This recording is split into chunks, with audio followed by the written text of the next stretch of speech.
Last episode में हमने देखा था कि किंगमेंग सिक के पैट्रियार्क ज़ेफान को हेवनली सीक्रेट सील के बारे में बता देते हैं। उन्हें बस अब ज़ेफान से ही उम्मीद थी कि वो इस दुनिया को तबाह होने से बचा लेगा। वहीं दूसरी तरफ बीस्ट गॉड अपने 5 डीमन किंग्स को एक साथ मर्ज करते हुए एक पावरफुल डीमन किंग को क्रिएट कर चुका, जिसने युनलान और मास्टर पुजेंग को तगड़ी टक्कर दी थी। और फिर एक लंबी और भयानक बैटल के बाद ये दोनों मिलकर उस डीमन किंग को खत्म कर देते हैं। वहीं दूसरी तरफ ज़ेफान इस बैटल में शामिल होना चाहता था, मगर जिन्यू उसे रोकने लगा।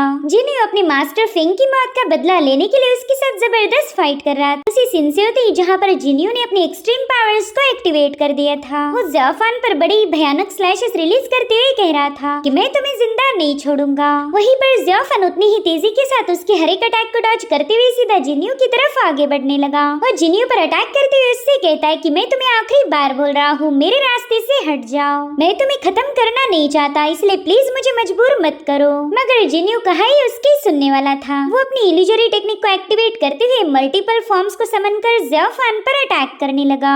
यहाँ पर जिन्यू ने उस पर एक जबरदस्त स्लैश अटैक रिलीज किया था, तो उससे बचने के लिए ज़ेफान अपने आसपास गोल्डन बेल को फॉर्म कर लेता है। इन दोनों अटैक्स के क्लैश होने की वजह से वहाँ पर एक जोरदार एक्सप्लोजन हो गया। साथ ही साथ अब ज़ेफान भी उस पर हमला करने के लिए तैयार हो चुका। वो तुरंत ही अपनी इवल एनर्जी का यूज करते हुए गोल्डन बेल को हटा देता है। साथ ही साथ उसने जिन्यू को भी वार्निंग दी कि अब तुम्हारे साथ जो कुछ भी होगा उसके लिए मुझे ब्लेम मत करना। यहाँ पर ज़ेफान ने क्रिएट किए हुए इवल एनर्जी के टोर्नेडो में जिन्यू पूरी तरह से ट्रैप हो गया। अगर ज़ेफान चाहता तो अभी इसी वक्त जिन्यू को मार सकता था, लेकिन ज़ेफान का दिल उसे ऐसा करने की इजाजत नहीं दे रहा था।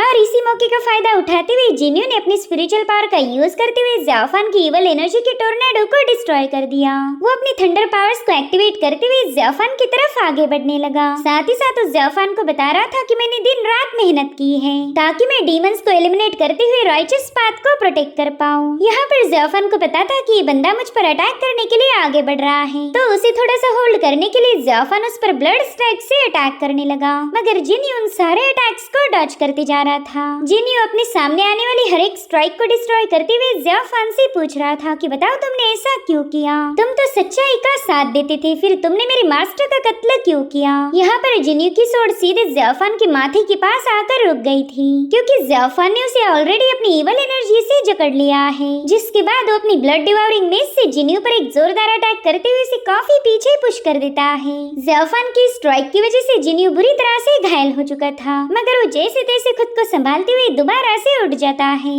यहाँ पर इन दोनों को अपनी बचपन की बातें याद आने लगी, जहाँ पर ये दोनों एक साथ ही प्रैक्टिस किया करते थे। जिन्यू ज़ेफान से कहता था कि तुम काफी ज्यादा स्लो हो, तुम तो मेरे अपोनेंट हो ही नहीं सकते। अगर तुम चाहो तो मैं तुम्हें कुछ ट्रिक्स बता सकता हूँ जिससे तुम्हारी स्पीड काफी ज्यादा बढ़ जाएगी। मगर ज़ेफान हमेशा यही कहता कि मुझे तुम्हारी ट्रिक्स की कोई जरूरत नहीं, मैं एक दिन डेफिनेटली तुम्हें हरा दूंगा। अरे अब इन्हीं बातों को याद करते हुए जिन्यू दोबारा से अपनी थंडर पावर को एक्टिवेट कर ज़ेफान की तरफ आगे बढ़ने लगा। यहाँ पर ज़ेफान ने भी अपनी ब्लड डिवोरिंग मेस का यूज करते हुए जिन्यू के स्वॉर्ड अटैक को काउंटर कर लिया। साथ ही साथ इस पल में हमें उनके यंग फॉर्म्स भी दिखाए गए, जहाँ पर जिन्यू ज़ेफान को चिढ़ाते हुए कह रहा था कि तुम्हारा स्पीड काफी ज्यादा स्लो है। मेरे ख्याल से ये सब तुम्हारी मास्टर की वजह से हो रहा। मास्टर टियान की हाइट भी कम है और वो काफी ज्यादा मोटे हैं। मेरे ख्याल से उन्होंने तुम्हें जरा भी अच्छी ट्रेनिंग नहीं दी। तो ज़ेफान उसके अटैक को काउंटर करते हुए कहने लगा कि मेरे मास्टर के बारे में कोई कमेंट मत करना। उन्होंने मुझे सिखाया है कि टाओइज्म एक बहुत बड़ा समंदर है। अगर तुम्हें इसमें सरवाइव करना है तो तुम्हें सब्र से काम लेना होगा। भले मैं तुम्हारे जितना स्मार्ट नहीं हूँ, लेकिन अगर मैं लगातार मेहनत करता रहा तो जरूर से एक दिन एक ठीक ठाक कल्टीवेटर बन जाऊंगा। इसलिए मुझे तुमसे कोई मूव्स उधार लेने की कोई जरूरत नहीं। जिस पर जिन्यू कह रहा था मेरे ख्याल से तुम्हारा मास्टर बस तुम्हें झांसे दे रहा, शायद तुम्हें सच्चाई बता कर तुम्हारा दिल तोड़ना नहीं चाहते। तो ज़ेफान उस पर काफी तेजी के साथ अटैक करते हुए कहने लगा कि अगर मेरे मास्टर ने कोई चीज बोली है तो फिर वो जरूर होगी। उन्हें मुझ पर पूरा यकीन है, तो मैं भी अपने मास्टर को डिसअपॉइंट नहीं करूंगा। और उतने में जिन्यू उस पर एक जोरदार लात मारते हुए उसे नीचे पटक देता है। यहाँ पर ज़ेफान अपना मेस उठाने जाने ही वाला था, लेकिन तभी जिन्यू ने अपनी सोड उस पर पॉइंट कर दी। यानी कि इस मुकाबले में जिन्यू ने ज़ेफान को हरा दिया था। वो जानबूझकर ज़ेफान को उकसाने के लिए कहने लगा कि अगर तुम मुझे सरपास करना चाहते हो तो तुम्हें और 2-4 जन्म लेने पड़ेंगे, क्योंकि इस जन्म में तो कारनामा होने से रहा। और अब जिन्यू ने अपने दोस्त की तरफ अपना हाथ आगे बढ़ाया। हालांकि अब सिचुएशन बदल चुकी है। जिन्यू ने ज़ेफान के साथ दोस्ती का रिश्ता खत्म कर दिया था। ये दोनों भी अपने अतीत को भूलकर एक दूसरे पर टूट पड़े थे। यहाँ पर इन दोनों के दरमियान एक जोरदार क्लैश हुआ था, जिसमें जिन्यू के हाथ से उसकी सोड फिसल गई। और अब ये सीन यहीं पर कट होकर हमें मास्टर पुजिंग का धर्मा फॉर्म दिखाया गया, जो कि बीस्ट गॉड को खत्म करने के लिए पूरी तरह से तैयार थे। मगर बीस्ट गॉड पर तो इसका कोई असर नहीं होता, वो तो उल्टा मास्टर पुजिंग को देखकर जोर जोर से हंस रहा था। यहाँ पर मास्टर पुजिंग अपने धर्मा फॉर्म की मदद से उस पर कई सारे पंचेस हिट करने की कोशिश करते हैं, लेकिन बीस्ट गॉड तो यहाँ से वहाँ काफी तेजी के साथ मूव होते हुए उनके अटैक को डॉज करने लगा, जिसके बाद वो भी अपनी ब्लड सर्जिंग इवल टेक्निक का यूज करते हुए मास्टर पुजिंग पर अटैक करने लगा। उसकी उस इवल पावर ने मास्टर पुजिंग के फॉर्म को चारों ओर से घेर लिया था। मास्टर पुजिंग कहते हैं कि जिंदगी और मौत, इवल और प्योर, ये सब एक ही सिक्के के दो हिस्से हैं। इनमें से कोई भी हेवन को डिफाइन नहीं कर सकता और ना ही ये तुम कर पाओगे। इतना कहते साथ ही मास्टर एक पावरफुल फॉर्मेशन क्रिएट करते हुए बीस्ट गॉड पर एक पंच हिट करने के लिए आगे बढ़ने लगे। मगर बीस्ट गॉड में तो जरा भी सब्र नहीं था, वो सीधे जाकर उनके पंच पर ही टकरा गया। वो अपनी पावर्स का शो ऑफ करते हुए मास्टर के धर्मा फॉर्म को डिस्ट्रॉय करते हुए उनके काफी करीब पहुंच चुका था। लेकिन इससे पहले कि वो मास्टर को कोई नुकसान पहुंचा पाए, युनलान ने अपनी जंजीरों में उसे जकड़ लिया। यहाँ पर उन्होंने बर्निंग फ्लेम 10,000 फायर प्रिजन का यूज किया था। उनकी ये टेक्निक प्योर यांग पावर से भरी हुई थी, जो कि इवल को डिस्ट्रॉय करने के लिए काम आती है। यहाँ पर यांग फायर के कई सारे फॉर्मेशंस क्रिएट होते हुए उसमें से जंजीरें रिलीज होने लगी, जो कि बीस्ट गॉड को 10,000 प्रिजन में पूरी तरह से ट्रैप करना चाहती थी, ताकि ये बंदा चाहकर भी उसमें से बाहर ना निकल पाए। बीस्ट गॉड देखता है कि वाकई इस बंदे ने तो मुझे ट्रैप कर लिया, और इसी मौके का फायदा उठाते हुए मास्टर पुजिंग अपनी प्योर एनर्जी का यूज करते हुए उस पर अटैक कर देते हैं। वेल, इन दोनों मास्टर्स ने इस बंदे को खत्म करने के लिए अपना पूरा दम लगा दिया था, लेकिन उन्हें पता है कि इस बंदे को मारने के लिए वो दोनों काफी नहीं होंगे। और यहाँ पर फिर एंट्री हुई डाओ जुआन की। वेल, ये मास्टर अपनी डिवाइन सोर्ड जूशियान के लिए काफी ज्यादा फेमस थे। ऐसा कहा जाता था कि उस सोर्ड का एक ही अटैक इवल डीमंस को मारने के लिए काफी हो जाएगा। तो मास्टर ने अपनी पावर्स को एक्टिवेट करते हुए जूशियान सोर्ड को समन करना शुरू कर दिया। यहाँ पर आसमान को चीरते हुए एक जायंट सोर्ड नीचे आ रही थी। साथ ही साथ मास्टर पुजिंग का डिवाइन प्रेशर और युनलान की जंजीरों ने बीस्ट गॉड को कैद करके रखा था, और तब तक डाओ जुआन की जूशियान सोर्ड ने भी उस बंदे पर हमला कर दिया। यानी कि बीस्ट गॉड पर तीनों साइड से हमले हो रहे थे। यहाँ पर हम मास्टर डाओ जुआन का इमॉर्टल सोर्ड फॉर्मेशन भी देख पाते हैं, जो कि बीस्ट गॉड पर अटैक करने के लिए पूरी तरह से तैयार था। इस भयानक नजारे को देखकर तो सभी डिसाइपल काफी ज्यादा पैनिक हो गए। उन्हें यकीन था कि अब बीस्ट गॉड का किस्सा खत्म हो जाएगा। लीजुन बता रहा था कि इमॉर्टल सोर्ड फॉर्मेशन काफी ज्यादा भयानक है, ये अपने रास्ते में आने वाली हर एक चीज को मिटाने की ताकत रखता है। लेकिन शायद इन लोगों ने बीस्ट गॉड को काफी ज्यादा हल्के में लिया था। उस बंदे ने तो मास्टर डाओ जुआन की सोर्ड को अपने हाथों से ही पकड़ लिया। यहाँ पर मास्टर डाओ जुआन वो सोर्ड उसकी सीने के आर पार घुसाना चाहते थे, लेकिन बीस्ट गॉड अपना पूरा दम लगाते हुए सोर्ड को वहीं पर होल्ड करने लगा। और अब यहाँ पर बीस्ट गॉड भी पीछे रहना नहीं चाहता था। उसने वहाँ पर ढेर सारे डिमोनिक हैंड्स को क्रिएट कर लिया था, जो कि उस सोर्ड को होल्ड करने में उसकी मदद करने लगे। उन सभी डिमोनिक हैंड ने अपनी इवल एनर्जी का यूज करते हुए डाओ जुआन की सोर्ड को कमजोर करने की कोशिश की थी, जो देखते साथ ही डाओ जुआन ने भी अपनी जूशियन सोर्ड का प्रेशर बढ़ा दिया, जिससे तो पूरा माउंटेन ही कोलैप्स हो रहा था। साथ ही साथ वहाँ पर जोरदार ब्लास्ट होने लगे, जिसमें कई सारे माउंटेन्स तबाह हो गए, और फिर एक सेकंड के लिए सब कुछ शांत हो गया। युनलान, डाओ जुआन और मास्टर पुजिंग बस बीस्ट गॉड की लाश देखने के इंतजार में थे। उन्हें इतना तो यकीन था कि थोड़ी देर पहले की हुई स्ट्राइक में बीस्ट गॉड मारा गया होगा। साथ ही साथ सभी डिसाइपल्स काफी ज्यादा पैनिक थे। वो कहते हैं कि अगर बीस्ट गॉड मारा गया तो फिर उसकी डेड बॉडी नजर क्यों नहीं आ रही, और उतने में बीस्ट गॉड इन लोगों के सामने अपीयर हो गया। और ये बंदा इतना सब कुछ होने के बाद भी वैसा ही चीयरफुल था, जिसके बाद वो इन तीनों मास्टर से कहने लगा कि चलो मैंने तुम तीनों की पावर्स तो देख ली, तो क्यों ना तुम लोग अब मेरी पावर को विटनेस करो। यकीन मानो तुम्हें इसमें काफी ज्यादा मजा आएगा। जिसके बाद बीस्ट गॉड की बॉडी से रिलीज होने वाली ऑरा ने उसके कई सारे फॉर्म्स क्रिएट कर लिए। वहाँ पर इतने सारे फॉर्म्स क्रिएट हो चुके थे कि उन्होंने ऑलमोस्ट आधे आसमान को ही कवर कर लिया। और अब बीस्ट गॉड इन लोगों पर अटैक करने के लिए रवाना हो चुका। इधर मास्टर युनलान अपने साथियों से कह रहे थे कि अब हमें काफी ज्यादा केयरफुल रहना पड़ेगा। यहाँ पर मास्टर पुजिंग ने अपनी गोल्डन एनर्जी का यूज करते हुए एक बॉल बनाकर उन फॉर्म्स को डिस्ट्रॉय कर दिया, मगर वो फॉर्म्स इतने ज्यादा थे कि इतना बड़ा एक्सप्लोजन होने के बाद भी वो खत्म होने का नाम नहीं लेते। डाओ जुआन अपने इमॉर्टल सोर्ड फॉर्मेशन से अटैक करने के लिए तैयार हो रहे थे। वहीं पर मास्टर पुजिंग ने तो बीस्ट गॉड के फॉर्म से निपटना शुरू कर दिया। युनलान और मास्टर पुजिंग बस डाओ जुआन के लिए थोड़ा सा टाइम बाय कर रहे थे, और उतने में ही लीडर डाओ जुआन ने इमॉर्टल सोर्ड फॉर्मेशन को एक्टिवेट करते हुए हजारों लाखों सोर्ड्स रिलीज करना शुरू कर दी, जो कि बड़ी ही तेजी से बीस्ट गॉड के सभी फॉर्म्स को खत्म करते हुए उसकी तरफ आगे बढ़ने लगी। बीस्ट गॉड तो यहाँ से वहाँ मूव होते होते हुए बड़ी तेजी के साथ इन फ्लाइंग स्वॉर्ड के अटैक से बचता जा रहा था। लेकिन उतने में ही डाओ जुआन ने सीधे उसके सिर के ऊपर एक फॉर्मेशन एक्टिवेट कर दिया, जो देखते साथ ही बीस्ट गॉड इवल स्माइल करने लगा। अब उसने भी इन फ्लाइंग स्वॉर्ड्स का मुकाबला करने के लिए अपने हजारों लाखों फॉर्म्स क्रिएट कर लिए थे। वो तलवारें लाखों करोड़ों की तादाद में उन फॉर्म्स पर बरसने लगी और वहीं पर वो सारे फॉर्म्स अपने बीस्ट गॉड की मेन बॉडी को बचाने के लिए उसके ऊपर कुर्बान हो रहे थे। यहाँ पर बीस्ट गॉड बड़े ही शान से डाओ जुआन की तरफ आगे बढ़ते हुए कह रहा था कि क्या यही तुम्हारी हुक्म का इक्का है? मुझे तो लगा था कि मेरा मुकाबला करने के लिए तुम काफी अच्छे से तैयार रहोगे, लेकिन तुमने तो मुझे डिसअपॉइंट कर दिया। इधर शाह तो बीस्ट गॉड की ऐसी भयानक पावर देखकर ही हैरान था। वो कहता है कि इस बंदे की मैजिकल पावर खत्म होने का नाम नहीं ले रही। अभी तक तो इसने पूरी तरह से एग्जॉस्ट हो जाना चाहिए था, लेकिन इसे देखकर तो ऐसा बिल्कुल नहीं लगता कि इस पर कोई असर हुआ भी होगा। साथ ही साथ बीस्ट गॉड ने डाओ जुआन के सेक्ट पर भी अटैक कर दिए थे, लेकिन डाओ जुआन समय रहते बड़े ही कूल अंदाज में बीस्ट गॉड के अटैक को डिस्ट्रॉय कर चुके। इतना ही नहीं, उन्होंने अपना एक डिवाइन स्लैश रिलीज करते हुए बीस्ट गॉड को तगड़ी टक्कर दी, लेकिन सरप्राइजिंगली बीस्ट गॉड ने उनके स्लैश अटैक को पकड़कर चट्टानों पर हिट कर दिया। ये सब देखकर तो मास्टर पुजिंग और मास्टर युनलान ने एक साथ मिलकर ही बीस्ट गॉड पर अटैक कर दिया, लेकिन बीस्ट गॉड के पास इतनी भयानक डिफेंसिव ऑरा थी कि इन दोनों के अटैक उसका कुछ भी बिगाड़ नहीं पाते। बीस्ट गॉड तो उन दोनों के बीच में एकदम रिलैक्स था। वो कहता है कि तुम सभी के पास काफी अच्छे डिवाइन वेपन हैं, लेकिन बड़ी अफसोस की बात है कि तुम इन वेपन्स की फुल पावर का यूज ही नहीं कर सकते। तब तक डाओ जुआन ने भी सामने से आकर उस पर अपनी स्वॉर्ड से अटैक कर दिया था। हालांकि बीस्ट गॉड बड़ी प्यारी सी स्माइल करते हुए इन तीनों के अटैक को रोकते हुए कह रहा था कि इतने सारे अमेजिंग वेपन्स को तुम्हारे जैसे लूजर के हाथों में देकर उनका सत्यानाश हो गया। अगर तुम्हारी जगह मैं होता तो इन आर्टिफैक्ट का पूरा फायदा उठाता। उसके ताने सुनकर ये तीनों मास्टर्स पर काफी ज्यादा भड़क गए थे और फिर बीस्ट गॉड इन तीनों के अटैक को डिस्ट्रॉय करते हुए मास्टर पुजिंग पर लातों से वार करने लगा।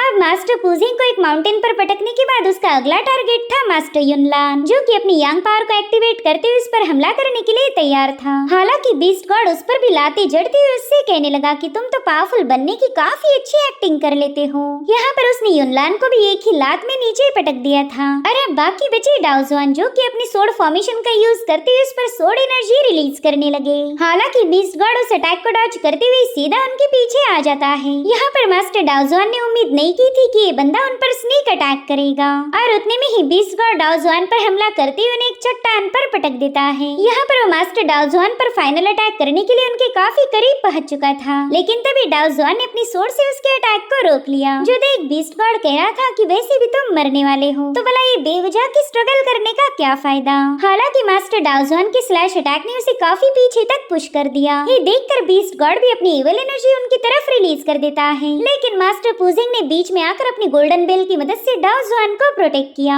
साथ ही साथ उन्होंने अपनी गोल्डन बेल की साउंड को काफी तेजी के साथ रिंग किया था, जिसकी अमेजिंग एनर्जी फ्लक्चुएशन के चलते बीस्ट गॉड पीछे पुश हो चुका था और उतने में ही मास्टर युनलान ने उसे अपने 10,000 फायर प्रिजन में ट्रैप कर लिया। बीस्ट गॉड को चारों ओर से यांग एनर्जी टॉर्चर करने की कोशिश कर रही थी, लेकिन इस बंदे की डिफेंस पावर काफी ज्यादा सॉलिड है, इसलिए मास्टर युनलान ने उसके ऊपर एक फ्लेम डिस्क भी सेटअप की, जो कि उस पर काफी सारी प्योर यांग एनर्जी रिलीज कर रही थी। ये सारा तमाशा इसलिए किया गया ताकि वो बीस्ट गॉड के डिफेंस एनर्जी को डिस्ट्रॉय कर पाए। फिर बीस्ट गॉड को मारना उनके लिए आसान था। अब ये सीन यहीं पर कट होकर हम जिन्यू को देख पाते हैं, जो कि ज़ेफान से कह रहा था कि अब ये मेरी आखिरी स्ट्राइक होगी, इसी में ये सारा मसला हल हो जाएगा। यहाँ पर जिन्यू अर्थ एंड हेवन से स्पिरिचुअल एनर्जी कलेक्ट कर रहा था ताकि वो अपनी इस आखिरी मूव को काफी ज्यादा भयानक कर पाए। यहाँ पर हम उसके मास्टर का एक इल्यूजन भी क्रिएट होते हुए देख पाते हैं। दरअसल इस टेक्निक का नाम था अज़ुर क्लाउड सोर्ड टेक्निक और इसी की पहली move slay the ghost and gods का जिन्यू ने यूज किया है। ज़ेफान को भी पता था कि जिन्यू की ये टेक्निक वाकई काफी ज्यादा टेरिफाइंग है। तब तक जिन्यू का ड्रैगन भी वहाँ पर अपीयर हो गया, तो ज़ेफान ने अपनी टाओइज्म की कल्टीवेशन का यूज करते हुए वहाँ पर कई सारे बुद्धा हैंड्स को क्रिएट कर लिया। मगर जिन्यू का ड्रैगन बड़ी इक्वल अंदाज में उन सभी बुद्धा हैंड्स को डिस्ट्रॉय करते हुए ज़ेफान के साथ भिड़ चुका था। यहाँ पर ज़ेफान ने समय रहते अपने आसपास गोल्डन बेल फॉर्म कर ली और तभी जिन्यू को अपने मास्टर की याद आती है, जो कह रहे थे कि ड्रैगन स्लेइंग टेक्निक को मास्टर करने के लिए तुम्हारे अंदर पावर के साथ साथ कॉन्फिडेंस भी होना चाहिए। यहाँ पर मास्टर फेंग उसके साथ प्रैक्टिस करते हुए उसे बता रहे थे कि अर्थ एंड हेवन को डिफाई करो, बस बेखौफ होकर आगे बढ़ो, रोज रोज प्रैक्टिस करना तुम्हारा फर्ज है, कभी भी अपने फेलियर्स को बीच में आने मत देना। अगर अगर तुम स्टेप बाय स्टेप हर एक रूल को फॉलो करते गए तो एक दिन जरूर से अज़ूर क्लाउड सोर्ड टेक्निक को पूरी तरह से समझ जाओगे। तो जिनियो अपने मास्टर से कहने लगा कि सीनियर, आज आपका ये डिसाइपल ड्रैगन स्लेइंग की ट्रू एसेंस को समझ चुका है। और फिर जिनियो की ताकत काफी तेजी के साथ इंक्रीज होने लगी। मास्टर फेंग ने जिनियो को ये अज़ूर क्लाउड टेक्निक सिखाने में कई साल लगा दिए थे और आज फाइनली जिनियो ने इसे मास्टर कर लिया। और अब इसी टेक्निक की मदद से वो ज़ेफान की गोल्डन शील्ड को भी चकनाचूर करते हुए ज़ेफान को घायल कर नीचे पटक देता है। यहाँ पर जिनियो की तलवार ज़ेफान के खून से सनी हुई थी। जिनियो से कहता है, ज़ेफान, अगर मैं उस पर्सन को मार देता जिससे तुम सबसे ज्यादा प्यार करते हो तो बताओ तुम मेरे साथ क्या करते। जो सुनते साथ ही ज़ेफान, जो अभी तक उस सोर्ड को होल्ड करे हुए था, उसने सीधे उस सोर्ड को छोड़ दिया, जिसके चलते उसकी तलवार सीधे ज़ेफान के आर पार घुस चुकी थी। यहाँ पर ज़ेफान अपने दोस्त से कहने लगा कि मैं क्या सोचता हूँ ये तुम अच्छे से जानते हो। यहाँ पर इन दोनों में एक इमोशनल मोमेंट क्रिएट हो गया था, मगर उतने में ज़ेफान ने अचानक से जिनियो पर अटैक करते हुए उसे काफी दूर फेंक दिया। यहाँ पर जिनियो बुरी तरह से लहूलुहान हो चुका था। वो कहने लगा, ज़ेफान, मैंने हमेशा तुम्हें अपना भाई माना। तब तक ज़ेफान ने उसकी अज़ूर सोर्ड अपनी सीने से पुल करके दूर फेंक दी थी। इधर जिनियो इमोशनल होकर कह रहा था कि मैंने हमेशा तुम्हारा साथ दिया, मैं उस वक्त भी तुम्हारे साथ था जब सबने तुमसे मुंह फेर लिए, और उसके बदले में तुमने क्या किया, तुमने मेरे ही मास्टर को खा लिया। जल्दी से मेरे मास्टर को वापस कर दे। वो ज़ेफान पर दोबारा से हमला करने के लिए आगे बढ़ रहा था, मगर ज़ेफान ने एक ही पाम अटैक में उसे दूर फेंक दिया। मगर जिनियो रुकने का नाम नहीं ले रहा था। वो दोबारा से जैसे तैसे उठते हुए ज़ेफान की तरफ आगे बढ़ने लगा।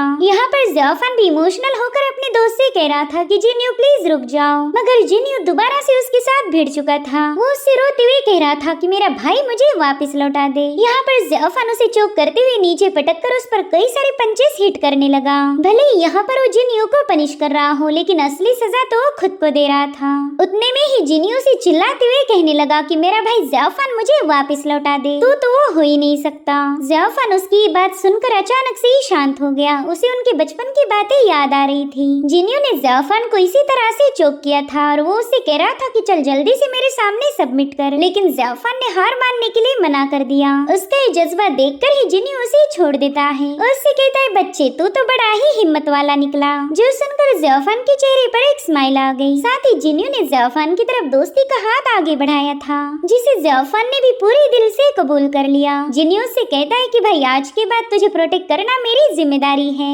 और अब कहानी दोबारा से प्रेजेंट टाइम में आ जाती है, जहाँ पर जिनियो ज़ेफान से कहने लगा कि तुम मुझे मार सकते हो, वैसे भी इस दुनिया में अब कोई नहीं बचा जिसके लिए मेरा दिल धड़कता हो। यहाँ पर जिनियो ने ये बात मान ली थी कि उसने अपने मास्टर के साथ साथ अपने भाई यानी कि ज़ेफान को भी खो दिया है। उसकी बातें सुनकर ज़ेफान काफी ज्यादा इमोशनल हो गया, मगर फिर भी उसने जिनियो पर अटैक कर दिया था। अब ये सीन यहीं पर कट होकर हमें बैटल ग्राउंड का नजारा दिखाया गया, जहाँ पर डाओजुआन को ये लग रहा था कि शायद इस बार बीस्ट गॉड मर चुका होगा, लेकिन उनकी उम्मीदों पर पानी फेरते हुए बीस्ट गॉड उनके सामने आ गया। उसकी इवल एनर्जी काफी तेजी के साथ एक टोर्नेडो में बदल गई। साथ ही साथ बीस्ट गॉड इन लोगों की पावर की तारीफें करते हुए कहने लगा कि मैंने तो कभी इमेजिन भी नहीं किया था कि मॉर्टल रेल्म में ऐसी मैग्निफिसेंट पावर होगी। तब तक बीस्ट गॉड के कहर से बचने के लिए इन लोगों ने अपने आसपास एक गोल्डन बेल फॉर्म कर ली थी। यहाँ पर बीस्ट गॉड ने अपने एक पावरफुल पोस्चर को समन कर लिया था, जिसके चलते ये पूरा इलाका शेक होने लगा। और अब हमें बीस्ट गॉड का वो अमेजिंग पोस्चर दिखाया जाता है, जिसके पास कई सारे हाथ थे।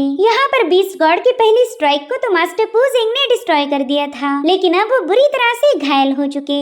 वहीं पर मास्टर डाओजुआन ने अपनी हजारों इमॉर्टल सोर्ड क्रिएट करते हुए बीस्ट गॉड पर उनकी बारिश कर दी। भले उनकी तलवारों के हिट होने से बीस्ट गॉड के डेमोनिक हैंड डिस्ट्रॉय होते जा रहे थे, लेकिन वो उतनी ही तेजी के साथ उन्हें दोबारा से रीजनरेट करने लगा। इस बंदे की पावर की कोई लिमिट नहीं थी। उसने डाओजुआन की तगड़ी पिटाई करते हुए पूरी तरह से अपना डोमिनेंस साबित कर दिया। यहाँ पर डाओजुआन की मदद करने के लिए युनलान भी बीच में आ जाता है, लेकिन बीस्ट गॉड ने अपनी एनर्जी का यूज करते हुए युनलान के इस अटैक को होल्ड कर लिया। साथ ही साथ वो युनलान को लेकर कई सारे माउंटेन्स को चीरते हुए बाहर निकल रहा था, और फिर एक जोरदार लात के साथ उसने युनलान को एक माउंटेन पर पटक दिया। तब तक मास्टर पूजिंग भी उसका मुकाबला करने के लिए पहुंच चुके थे। यहाँ पर मास्टर पूजिंग ने बीस्ट गॉड को सप्रेस करने के लिए अपने डिवाइन आर्टिफैक्ट का यूज किया, लेकिन बीस्ट गॉड ने तो बड़े ही मजे के साथ उनकी डिवाइन आर्टिफैक्ट की धजिया उड़ा दी। तब तक मास्टर डाओजुआन भी अपनी सोर्ड लेकर उस पर हमला करने के लिए पहुंच चुके, लेकिन ये बंदा तो उन्हें भी लातों मुक्कों से बुरी तरह से कूट रहा था। उसने अपने एक जायंट डिमोनिक हैंड को क्रिएट करते हुए मास्टर डाओजुआन पर एक जोरदार पंच हिट कर दिया था, जिसमें वो बुरी तरह से घायल होकर वहाँ बह रहे पानी में गिर जाते हैं। इतना ही नहीं, उस डिमोनिक फिश ने अंडर वाटर जाकर भी उन पर बहुत ही पावरफुल अटैक कर दिया था।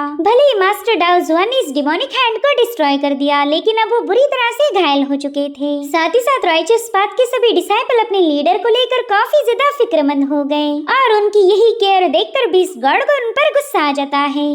वो अपनी डिमोनिक पावर का यूज करते हुए वहाँ पर कई सारे इवल पोर्टल्स ओपन कर देता है।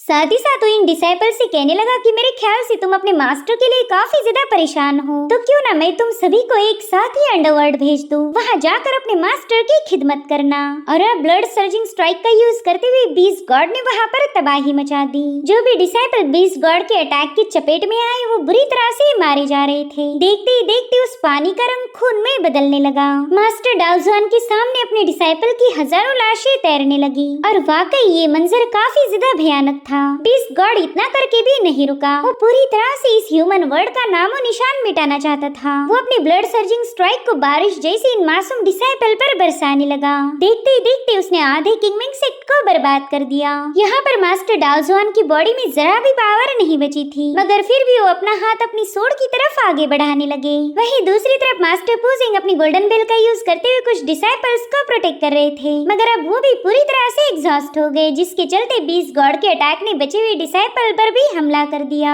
इधर मास्टर डाओ जुआन के सामने बहुत ही भयानक मंजर था। हजारों लाखों डिसाइपल्स की लाशों के ढेर पर उन्हें एक बंदा नजर आता है, जो कि कह रहा था कि तुम अभी भी रुके क्यों हो? तुमने तो कसम खाई थी कि तुम सभी लिविंग बीइंग्स को प्रोटेक्ट करोगे। क्या अब तुम्हें खुद के डिसीजन पर रिग्रेट हो रहा है? इधर बीस्ट गॉड तो बड़े ही मजे के साथ इन डिसाइपल्स का खात्मा कर रहा था, तो डाओ जुआन कहने लगे कि बुराई को मिटाने के लिए मैं एक बार तो क्या 1000 बार मरने के लिए तैयार हूँ। उनके हाथ में जो टैबलेट थी उन्होंने तुरंत ही उसे क्रश कर दिया और अब उसी से रिलीज होने वाला एसेंस एक सोड में समाने लगता है। यहाँ पर मास्टर डाओ जुआन उस सोड को होल्ड करते हुए अपने एंसेस्टर से माफी मांगने लगे। वो कह रहे थे कि मैं एक लीडर बनने के लायक नहीं हूँ, मुझे माफ कर दीजिए कि मैं उस डीमन के सामने हार गया, मुझे माफ कर दीजिए कि मेरी वजह से इतने सारे लोग मारे गए, मुझे माफ कर दीजिए कि मेरी नाकामी की वजह से हमारे सेक्ट का इतना बड़ा नुकसान हुआ। दरअसल मास्टर डाओ जुआन इतनी बार बार माफी इसलिए मांग रहे थे क्योंकि उन्होंने अभी तक हेवनली सीक्रेट सील को एक्टिवेट नहीं किया था। उन्हें इस बात का पछतावा हो रहा था कि उन्होंने पहले ही हेवनली सीक्रेट सील का यूज क्यों नहीं किया।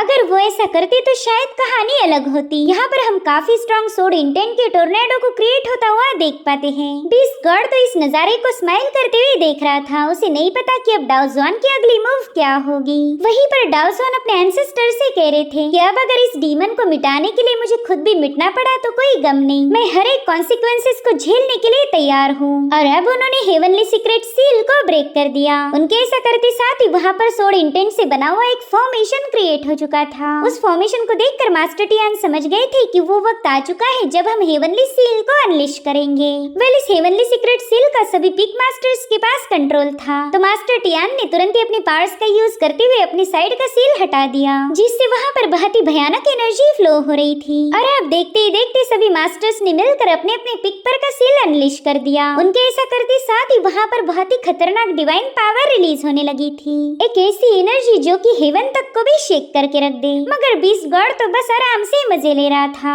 यहाँ पर मास्टर डाओ जुआन का इमॉर्टल सोड फॉर्मेशन बहुत ही भयानक ऑरा रिलीज करने लगा। फाइनली मास्टर डाओ जुआन ज़ीशुआन सोड के बैकलैश को झेलने के लिए तैयार थे। यहाँ पर हमें रियल वाली ज़ीशुआन सोड दिखाई जाती है, जो कि बीस्ट गॉड को खत्म करने के लिए हजारों लाखों जंजीरों से आजाद हो चुकी थी। यहाँ पर बीस्ट गॉड डाओ जुआन पर अटैक करने की कोशिश कर रहा था, लेकिन इस बार डाओ जुआन पर भी उसके हमलों का कोई असर नहीं होता, क्योंकि उनके पास अब ज़ीशुआन सोड की पावर आ चुकी थी। साथ ही साथ उन्होंने यहाँ पर अपना गजब का पोस्चर भी रिवील कर दिया था। एक तरफ थी राइचस पाथ की प्योर एनर्जी और दूसरी तरफ थी बीस्ट गॉड की इवल पावर। अच्छाई और बुराई की इस जंग में जीत किसकी होगी ये हमें अगले एपिसोड में पता चलेगा। Thank you so much for watching. Bye bye, take care.